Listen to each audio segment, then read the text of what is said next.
वल्लभ लाल की, समस्त संत हरि भक्तन की, श्री वृंदावन धाम की, सद्गुरुदेव भगवान की। राधे राधे महाराज जी। महाराज जी, मैंने आपके श्रीमुख से सुना था कि जब आप काशी में थे तब एक रात गंगा जी के किनारे एक दारू पीकर व्यक्ति आपके पास ब्रह्मावर्त बिठूर, ये कानपुर जिले में, ये घटना कानपुर जिले की है। तो फिर आपने उसका ज्ञान को धारण किया और उसको हृदय से गुरु माना। महाराज जी, महाराज जी, मैं भी दारू पीने के बाद आपको बहुत याद करता हूँ।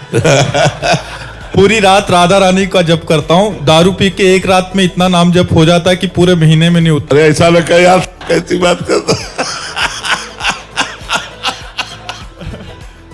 आपके द्वारा दिया गया नाम को मैं सार्थक कर रहा हूँ। नहीं भाई, देखो, हम तभी मानेंगे सार्थक जब आप शराब छोड़ दोगे। हमारी दोस्ती तभी मानी जाएगी जब आप शराब छोड़ दोगे। जिसे शास्त्र निषेध करता है उसे हमें छोड़ना ही चाहिए। हमारा शास्त्र आज्ञा करता है मदिरापान, मांस भक्षण, परस्त्री गमन, द्यूत क्रीड़ा और चोरी। इन 5 चीजों को सम्यक रूप से छोड़ देना चाहिए। हमें मांस नहीं खाना चाहिए, शराब नहीं पीना चाहिए, पराई स्त्री से संभोग नहीं करना चाहिए, दूसरे का धन अपहरण नहीं करना चाहिए और जुआ नहीं खेलना चाहिए। ये इनमें स्पष्ट कलयुग का वास है। तो यदि हम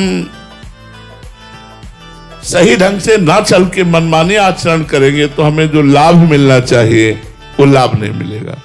देखो, ये नाम जप का ही प्रभाव है कि आप हमारे सामने बैठे हैं, लेकिन अब हमारे सामने बैठने का प्रभाव ये होना चाहिए कि आज से आप शराब छोड़ दें। बोलो, वृंदावन में मैं शपथ खाता हूं कि आज के बाद शराब नहीं पीऊंगा। धन्यवाद, आपका जीवन मंगलमय हो, भगवान आपको बल दे। आप अब दोबारा शराब मत पीजिएगा, ठीक है? और खूब नाम जप कीजिएगा। क्या था उस समय, हमारी नई अवस्था थी, 18-20 की होगी, 13 वर्ष से निकले थे। तो नई अवस्था में एक चुलबुलापन भी होता है। तो लड़खड़ाते हुए देखा तो नजदीक ही आ रहे थे। तो उसने देखा, बोले इधर आ। तो नई अवस्था थी तो मुझे डर तो था नहीं, तो नजदीक गए। उसने कहा, आओ हमारे पीछे। तो मुझे लगा कि क्या कर सकता है। अब मन में ऐसा सोचा, कुछ अगर बदतमीजी करेगा तो भाग सकते हैं। वह चलो देखते। वो ले गया तो भगवान के धाम में ले गए, वैकुंठ धाम में। जूता उतारा, उसने प्रणाम किया और आगे बढ़कर के हमको ले गया। हम तो नंगे पैर ही रहते थे। और गरुड़ पर विराजमान भगवान लक्ष्मी नारायण थे। ऐसे दिखाया, बोले देख इनको। तो हमारे एकदम दिमाग में आया कि हो क्या रहा है। मतलब एक शराबी आदमी एक हमको भगवान के धाम में लाया और कहा, देख इनको। तुमका देख रहा हूं। काहे के बने? तो भगवान है। काहे के? क्या नहीं बने, काहे के? तुमका संगमरमर के। नीचे देख, ये क्या है? तुमका संगमरमर। बोले, बच्चा, एक एक अंग काटा गया इनका और ये टूटे नहीं, इसलिए आज भगवान बन के पूज रहे हैं।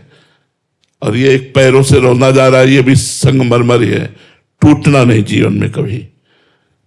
हमने तुरंत पंचांग प्रणाम किया और कहा, जीवन भर इस बात को आपको याद रखूंगा कि कभी किसी भी परिस्थिति में टूटूंगा नहीं। और वो अपनी रास्ते गया। हमें इतना आनंद कि अरे भगवान इस रूप में, भगवान किसी भी रूप में कृपा करते हैं, तो इस रूप में कृपा की मैंने जीवन भर उसकी बात याद रखी। एक दिन जगह जगह पर भगवान उपदेश करते हैं। इसीलिए सच्चा ज्ञानी वो है, क्रूर पापी दुष्ट में भी अपने भगवान को देखता है। लेकिन संत समागम करने वालों को चाहिए कि अपने पर सुधार की दृष्टि रखें। जैसे इन भाई ने आज नियम लिया कि हम आज से शराब नहीं पिएंगे, तो जो पीते हैं उनसे भी कहते हैं कि आप कोशिश करो, धीरे धीरे इन गंदी बातों को त्याग दीजिए। सरोज जी, राधे राधे महाराज जी। महाराज जी आपके चरणों में कोटि कोटि प्रणाम। महाराज जी ईश्वर के प्रति पूर्ण समर्पण का मतलब क्या है? क्या जीवन की हर घटना को ईश्वर की इच्छा मानकर स्वीकार किया जाना ये शरणागति है? सबसे पहली तो शरणागति का स्वरूप हम इन घटनाओं से नहीं लेते, हम आंतरिक चिंतन से लेते हैं। इन घटनाओं को सहने की सामर्थ्य तो भगवत चिंतन से आती है। पहला शरणागति का स्वरूप है कि हमारी वाणी से हर समय नाम जप चलना चाहिए। अगर नाम जप नहीं चल रहा है तो कोई ना कोई संसार का चिंतन होगा, विषय चिंतन होगा, निंदा स्तुति का चिंतन होगा, वो फंसा लेगा। कहा हनुमंत विपत्ति प्रभु सोई, जब तो सुमिरन भजन न होई। पहला साधन तो यह है कि हर समय नाम जप चलना चाहिए। ये हुआ वाणी का शरणागति। दूसरा साधन है जो भी शरीर से कर्म किए जाएं वो शास्त्र सम्मत होने चाहिए, संत अनुमोदित होने चाहिए।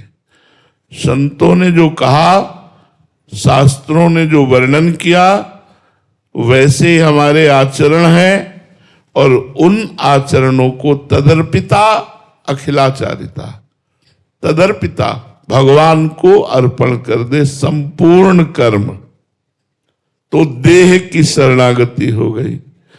अब बचा मन।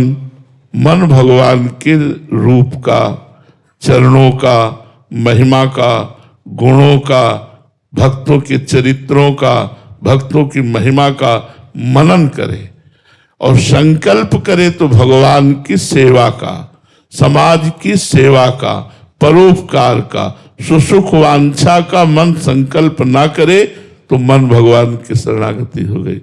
अब जब तन मन वचन से भगवान के शरणागत हो गया तो अब उसके जीवन में जो भी घटना घटती है वो देखता है भगवान का मंगल विधान है। हमने शास्त्रों में संतों से सुना था असाध्य रोग होना भगवान की विशेष कृपा है, तो डर लगता यार असाध्य रोग जिसकी औषधि नहीं है, ऐसा रोग हो जाना क्या भगवान की कृपा होगी? शरीर स्वस्थ है तो हम आसन में बैठ रहे हैं, भजन कर रहे हैं, जब रोग हो जाएगा तो क्या भजन होगा? तो ये बात हमारी समझ में नहीं आती थी कि असाध्य रोग, पीड़ा युक्त देह, ये भगवान की कृपा है। लेकिन जब हुआ, दोनों किडनी फेल हो गई, बड़ा कष्टप्रद शरीर है, अब कृपा का अनुभव हो रहा है। अब हमें उस प्रश्न का उत्तर मिला कि जो साधना से काम नहीं बनता वो अहंकार की शरणागति से काम बन गया। जब किडनी फेल हुई तो अहंकार भागा भगवान की शरण में कि अब हमसे कुछ नहीं होने वाला, अब आप करो, तो बस वहीं से काम बन गया। तो समस्त घटनाएं, समस्त परिस्थितियां जो मन वचन कर्म से भगवान की शरण में होता है उसको उसमें कृपा दिखाई देती है, मंगल विधान दिखाई देता है। यद्यपि कड़वी है दवा पर रोग के लिए बहुत सटीक है, यद्यपि विपत्ति है पर भगवान की बड़ी कृपा है, हमारा परिष्कार किया जाता है, हमारे पापों को परिष्कृत किया जाता है, धोया जाता है, कोई मंगल विधान है भगवान का। ऐसा मानकर जो हर समय जीता है वो भगवान का निज शरणागत है। आए हुए शुभ शुभ कर्म के परिणाम को बिना विकार युक्त जो भोग लेता है, हर समय भगवान का स्मरण करता है और हर समय ये स्मृति में रहती है कि हमारे ऊपर भगवान की बड़ी कृपा है, वो परम पद को ऐसे प्राप्त कर लेता है जैसे पिता की प्रॉपर्टी को पुत्र प्राप्त कर लेता है, जैसे पिता की संपत्ति को पुत्र प्राप्त कर लेता है, ऐसे वो भगवान के परम पद को प्राप्त होता है जो हर समय भगवान का स्मरण करता है।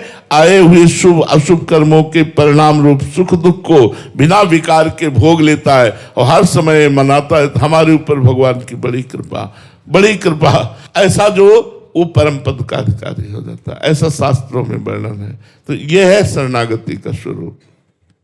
शुभम जी, राधे राधे महाराज जी। महाराज जी, क्या प्यारी जू से उनका प्रेम और धामवास मांगना भी शरणागति में बाधक है? नहीं नहीं, ये तो मांगना ही है। इसके लिए तो हम रोएंगे, चिल्लाएंगे, मांगेंगे, यही तो मांगना है। आशास्य दास्यम वृषभानुजायास तीरे समध्यास्य च भानुजाया कदानु वृंदावन कुंजवीथिम स्वहम राधे रतिर्भवेयम। ये आशास्य, ये मुझे आशा करनी है, ये मुझे मांगना है, ये मुझे कामना करनी है कि मुझे अखंड वृंदावन वास दो, अपने चरणों का प्रेम दो, अपने नाम की रति प्रदान करो, अपनी लीलाओं में रति प्रदान करो, यही तो मांगना है।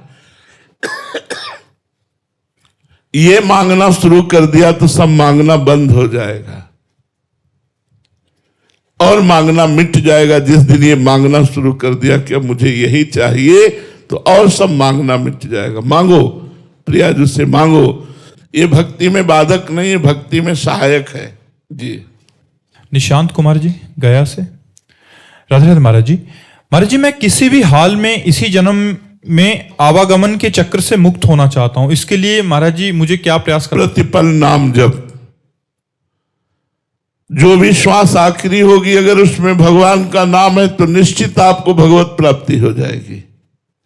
हमें और साधनों पर विश्वास नहीं है, जन्म जन्मांतर तक ले जा सकते हैं, लेकिन पुत्र के बहाने नारायण नाम उच्चारण किया तो आखिरी में नारायण नाम उच्चारण करने के कारण परम पद मिल गया। भगवान के पार्षद आकर यमदूतों की फांसी काट दी और उसको भजन का महत्व समझाया। यदि आप प्रतिपल भगवान का नाम जप करते हैं तो आप निश्चिंत हो जाइए, आपको इसी जन्म में भगवत प्राप्ति होगी। क्योंकि पता नहीं कौन सी श्वास हमारी आखिरी हो। अगर उस श्वास में संसार का चिंतन रहा तो फिर हमें संसार में आना पड़ेगा। भरत जी महाराज का आखिरी चिंतन हिरण का हुआ तो हिरण बनना पड़ा। तो हमारा आखिरी चिंतन राधा हो, राम हो, कृष्ण हो, हरि हो।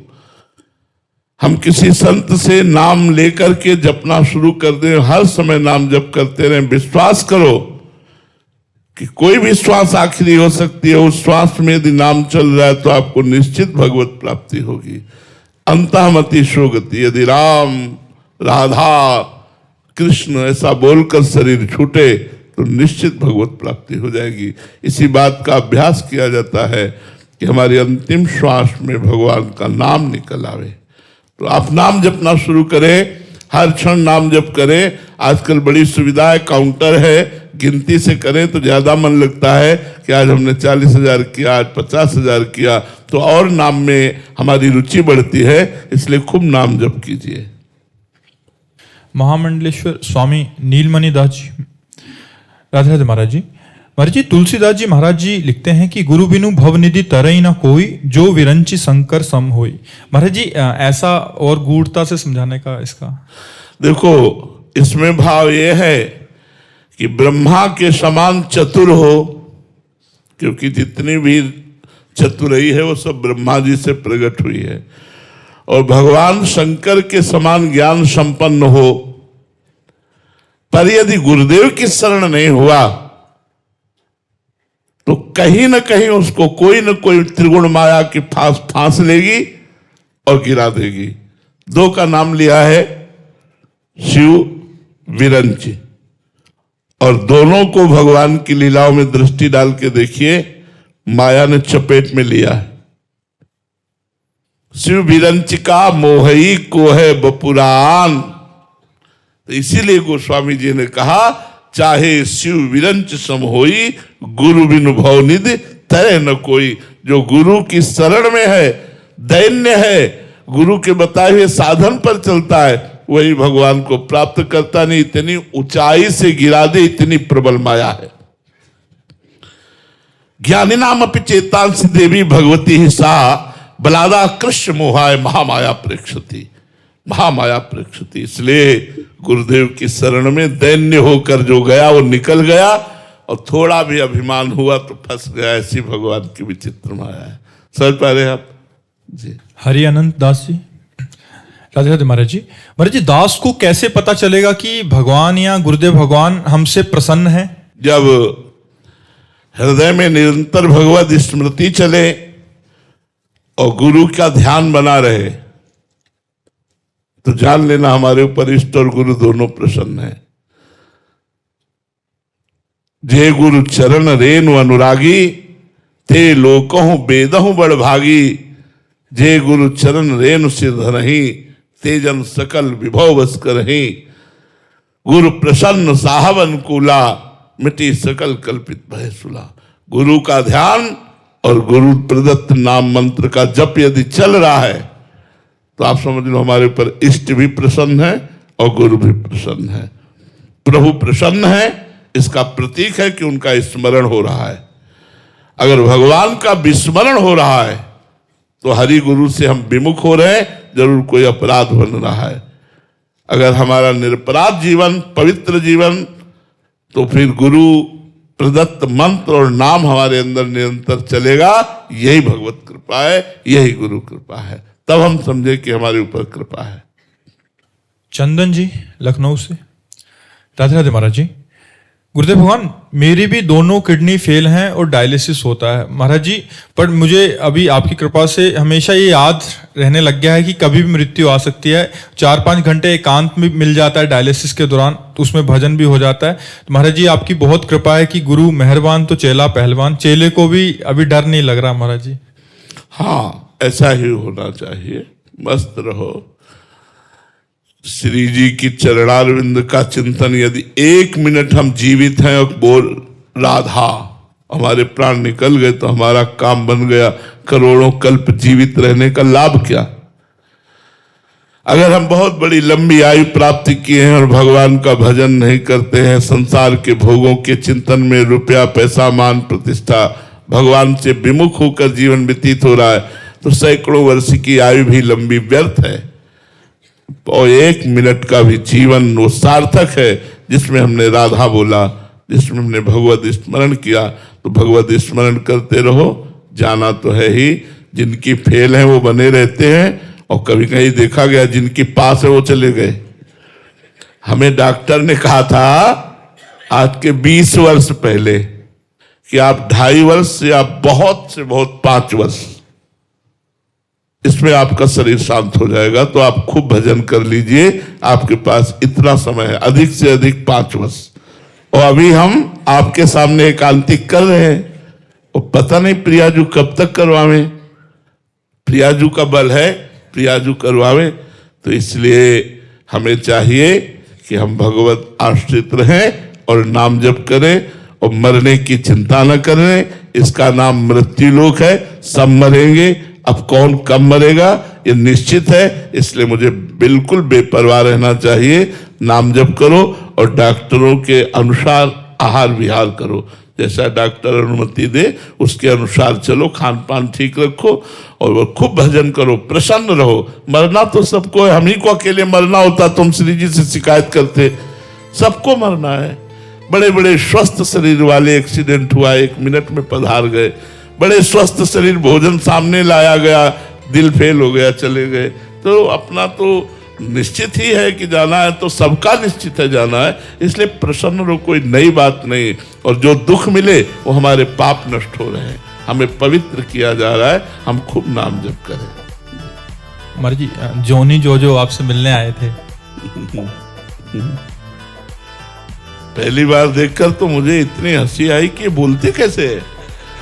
फिर बाद में जब इन्होंने रहस्य बताया तब हमारी समझ में आया, नहीं तो अब तो अवाक रह गए कि अब कैसे बोलते हैं। महाराज जी ये जोनी है, ये जो है महाराज जी। तो अभी ये चेंज हो गया महाराज जी, ये नाम जप करने लग गया महाराज जी। श्री हरिवंश महाराज जी, श्री हरिवंश। श्री हरिवंश गुरु। राधे राधे महाराज जी। राधे। महाराज जी आशीर्वाद दो। किस बात का? कि ब्याह हो जाए तुम्हारा? महाराज जी इनका प्रश्न था कि गृहस्थ में जाएं या विरक्त मार्ग के पथिक बने। नहीं, गृहस्थ में जाइए और गृहस्थ में रह करके धर्म का पालन करते हुए संत महात्माओं का संग करते रहिए। माता पिता परिवार का पोषण कीजिए। मनुष्य जीवन में गृहस्थ धर्म बहुत बड़ा श्रेष्ठ धर्म है जिसमें संत भी प्रकट होते हैं और संतों का पालन पोषण भी गृहस्थ धर्म से होता है। तो हम प्राथमिकता देंगे आपको कि आप पहले गृहस्थ धर्म में जाइए। जो का है महाराज जी। हाँ, तो उसी को तो कह रहा हूँ, गृहस्थ धर्म में जाइए बाबा जी। मतलब मैं शादी कर सकता हूँ ना? हाँ, कर लो तब बिल्कुल। महाराज जी, हाँ आजकल है ना ये नीले से देखो कैसा रंग हो गया, सब संत संग का कंगाल है। हाँ बिल्कुल, देखो पीला रंग ये भी हो गया है। हाँ, मैं तो कहने से ही था। आप ठीक है? हाँ हाँ ठीक, खूब नाम जप कीजिएगा। नाम जप करते हो? हाँ करता हूँ ना। हाँ ठीक है, खूब नाम जप। आपने कहा था ना कि हर कांच की नटियां करना। हाँ, मैं हर 2 नटियां कर रहा हूँ। संतों से मिलने का फल है भगवान में चित्त लगना। हाँ तो ठीक है ना। अच्छा, कोई भजन सुना दो। भजन सुना दो? सुना दो। जय जय राधा वल्लभ हित हरिवंश, जय जय श्री वृंदावन श्री कंचन। वाह भाई वाह। जय जय राधा वल्लभ हित हरिवंश, जय जय श्री वृंदावन श्री कंचन, जय जय श्री वृंदावन श्री कंचन। बहुत सुंदर, बहुत सुंदर।